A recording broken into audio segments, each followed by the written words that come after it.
Level Up Podcast back with another special episode, and in the building. I just want to say personally, root beer is hard to find. I'm gonna make sure before I get started here today, I had to drive high and low because they requested root beer, but we got it. It's all good. We're gonna learn about some real estate with the do's and don'ts and the in and outs. So, Miss Conswella, here. Thank you guys. Welcome to Level Up Podcast. Welcome. Yes. Welcome. Thank you. I'm so studious and just. First, y'all introduce yourselves. Yes. You go first. I'm Conswella Fowler with Collifriend Financial Services. I'm a mortgage broker. I've been in the business for about 8 years. Okay. And we specialize in any type of home financing. All right. Don't be afraid to talk loud. Yeah, good. I was going to say, she might need a mic on. I'm Eva, real estate broker. Been in the business for 15 years and licensed in Georgia, Louisiana, and Texas, adding 4 more states, South Carolina, Florida, Brandon. Okay. Where else? I don't know. What's the other two? Everywhere south. Louisiana. Did you say Louisiana? Okay. So it was Florida, South Carolina, Mississippi, and Alabama. Okay. Wow. So it'll be 7. Wow. So basically the whole... Right, that's the whole southern belt, like they say. So I trademarked myself as... What? What? No. She's my new partner, so I want to see if you know. You just throw the pressure around. Okay. Do you know? Queen of the South. Yeah. Okay. Queen of the South. All right. Make sure you wear your crown next time. Yeah. I shall. That's a good idea. Please do. You got a brand name. For real. So how did you even want to get started in real estate? Like what inspired, I'm just going to start with you. Y'all, either one I can answer, but just getting started in real estate, like what started that?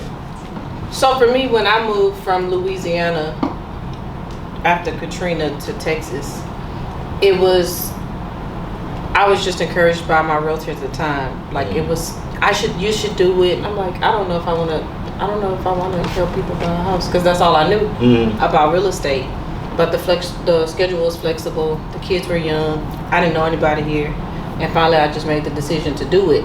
And then when I did, I decided to become a broker because I wanted to bring a different level of service to the business. The realtors that I was running across were just not giving a level of service to their clients that I thought was fair. That's interesting. So you got the business by lack of good business coming your way. A little bit of both. Like, you never know what life will take you, right? For sure. So I never saw myself being in real estate, but I guess I am a people person. So I had gone to school to be a paramedic, which I love to do, but it took me away from my kids a lot. So 12 and 24-hour shifts on an ambulance doesn't leave much time to raise your children. And so real estate gave me just a lot more flexibility. And so I grew into that role of being an entrepreneur, which I never thought I'd be doing either. So So being in a leadership role is great, but helping people get into their homes is even better. Yeah. Like it's a feeling you can't explain. Yeah. Oh, a little emotional. Hey, what about for you? So what got you started, your line and, in the business?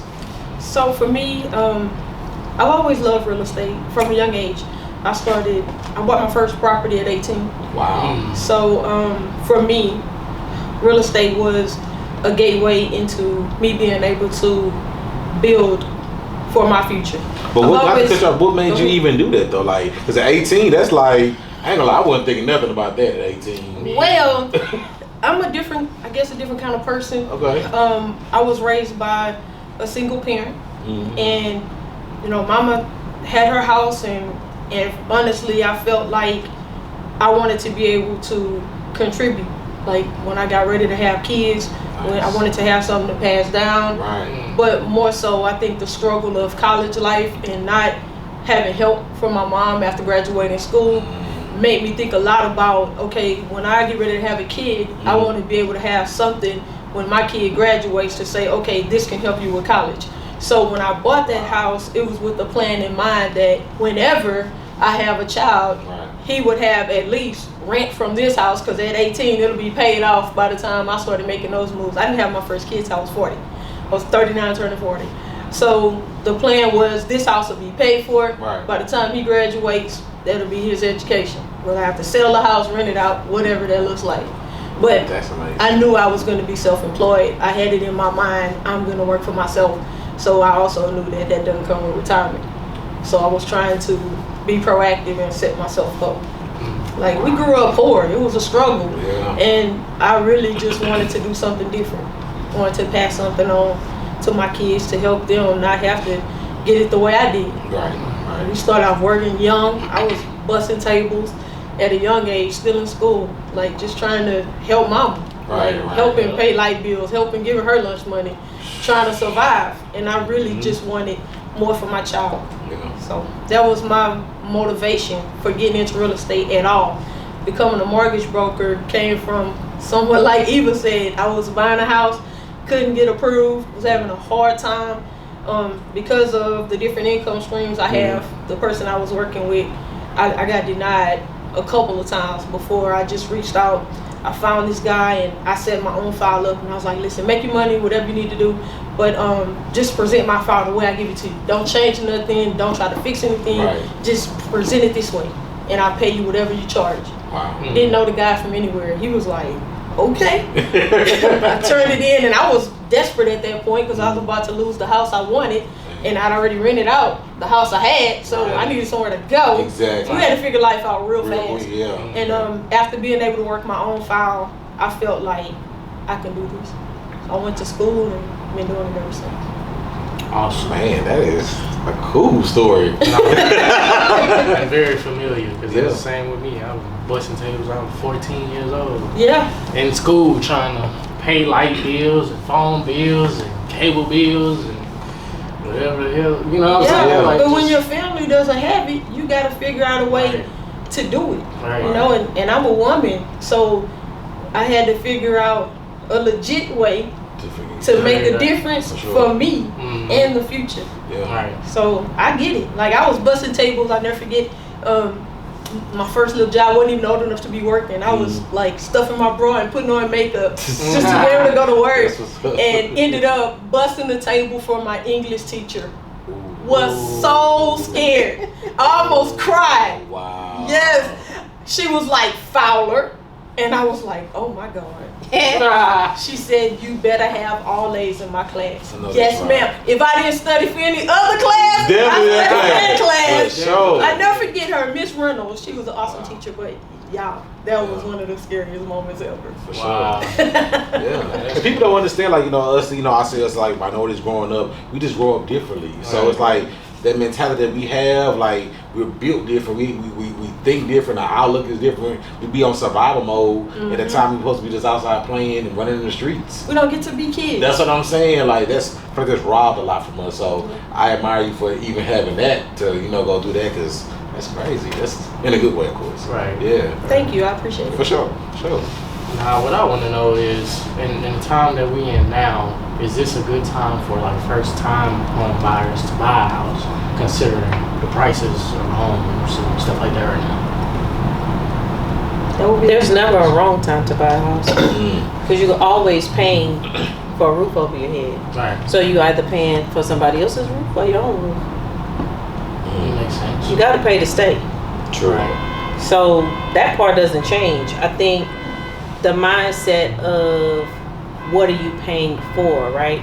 So oftentimes I see or hear people say, oh no, the rates. Oh no, they say. First of all, who is they? And what is it that they're saying? And what is it that they're doing? Are they buying or are they renting, right?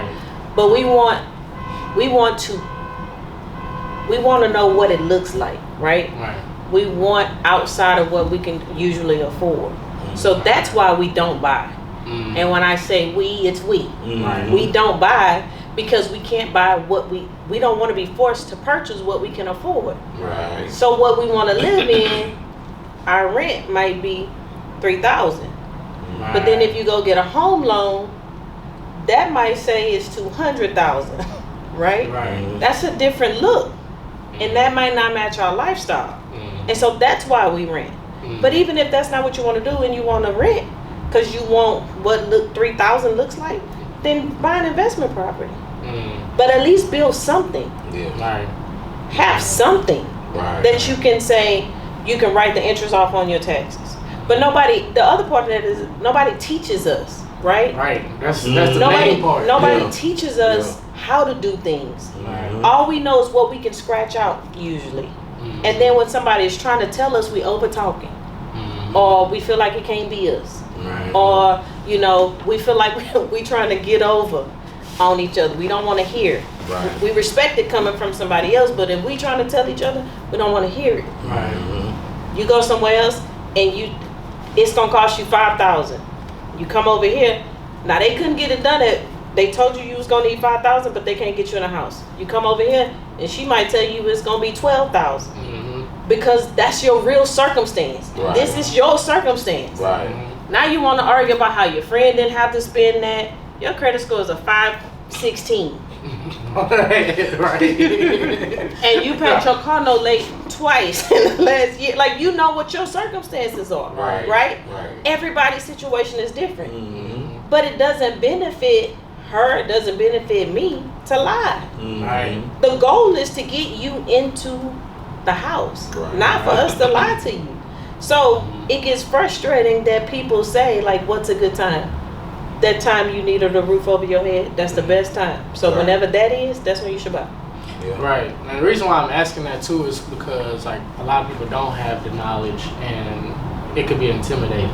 Like the whole process of buying a home could be intimidating to a person who's never bought that has never owned anything really. So if you don't have the knowledge, or somebody like you that tell them like, okay, regardless of whatever time, it just depends on your circumstances there, nobody's really know that. But also it's all about who you choose, right? And why you choose. It's a lot of realtors on social media. You could go to 10 before you get a good one. And when I say good one, that doesn't mean that they might not pick up the phone after hours for you. They might have the best service, but they might not know what the hell they're talking about. That's something different. Even with lenders, right? I work with a lot of lender partners, but I never seen one know the guidelines like Conswella does. It makes a difference for my clients, for the buyers, right? When people don't know, they just don't know. But how many people you know gonna tell you they don't know? Facts. You're right. Facts. And people can't give you game they don't have. You're right. I think that people get afraid because somebody else couldn't do it, and for the lack of wanting to be let down, they just decide to not even try. And it's important to make sure that you pick a team that's knowledgeable, because if you don't know, you need to work with somebody that does. When you ask questions, if a person can never answer your questions, or they gotta call you right back every time you ask something, then you might want to shop around. For sure. There are so many different products out here. You were speaking for first-time home buyers. We offer a grant from 2 to 3.5%. Is not repayable. It's free money. In the event you are a first-time buyer, or a slew of other criteria that we have that would make you qualify for this product, is not strictly a income-driven product. It has its limits and restrictions as any other DPA, but it's free money. When you move in your house, you don't have to stay there first for a certain amount of time. A lot of DPAs, you have to stay in for a certain amount of time, or you have to pay it back if you move early. No restrictions.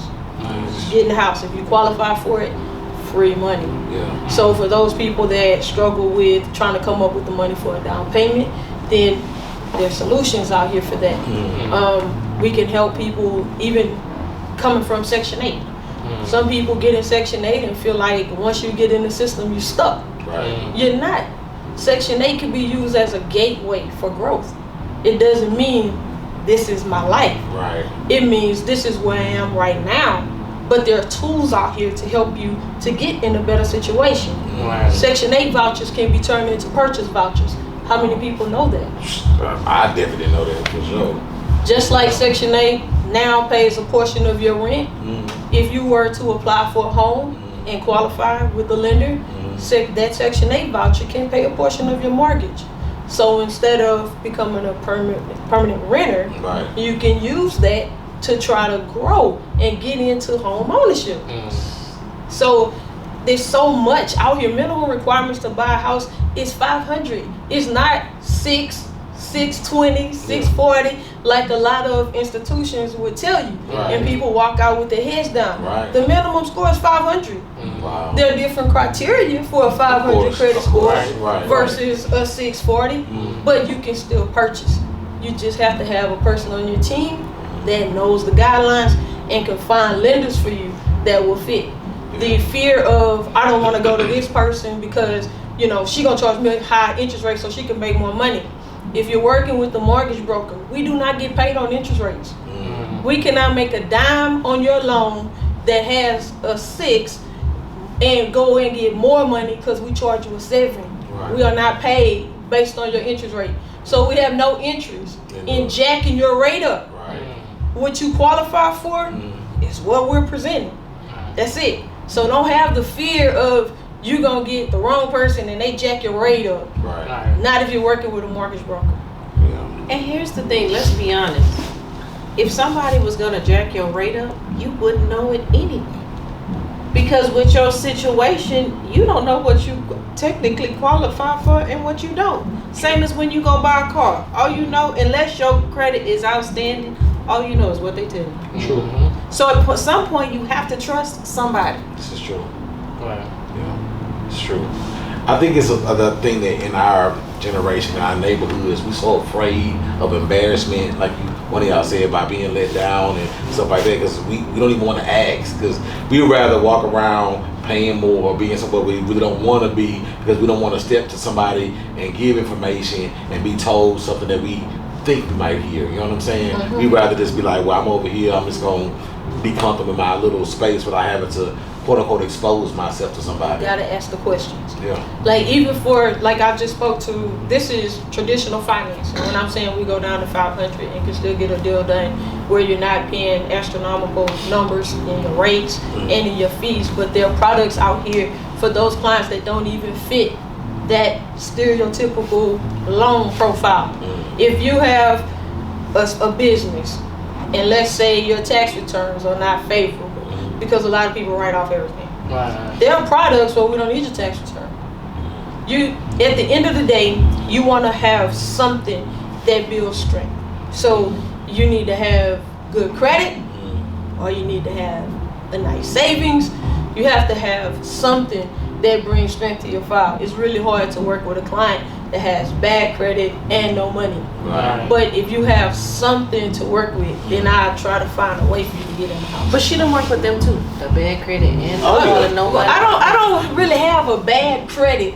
It's more of, can I get you in the house? If you come to me and you got low scores, let's just say. Credit challenge.